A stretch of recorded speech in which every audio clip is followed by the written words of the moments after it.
అనేది ఒక్క మన భారతదేశంలోనే ఉన్నటువంటి పెద్ద జాడ్యం. ప్రపంచంలో ఎక్కడ కులం అనేది లేదు, ఓన్లీ భారతదేశంలోనే. ఆనాడు వాళ్ళు చేసే పనులను బట్టి వచ్చినటువంటి కులం ఇది ఒక పెద్ద మహమ్మారిలాగా తయారైంది. ఈ కులంలో కులానికి సంబంధించి నాకు ఆశ్చర్యకరమైన అంశం ఏంటంటే, ఇప్పుడు వ్యక్తి కుటుంబాల పరంగా కులం అనే బారియర్స్ తగ్గిపోయాయి.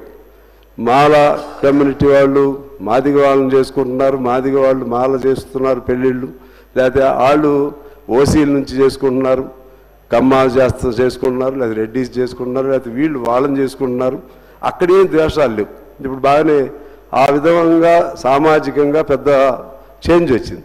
కానీ రాజకీయాలు వచ్చేసరికి మాత్రం ఇద్దరింట్లోనూ ఒకళ్ళు ఆ కులం ఉంటారు, ఇంకోళ్ళు ఈ కులం ఉంటారు. రాజకీయం వచ్చేసరికి మాత్రం మళ్ళా మాకు ఆ కులం ఈ కులం అంటే రాజకీయ ఓట్ల కోసం కులం అనే వ్యవస్థను దుర్వినియోగం చేస్తున్న పరిస్థితి చూస్తున్నాం.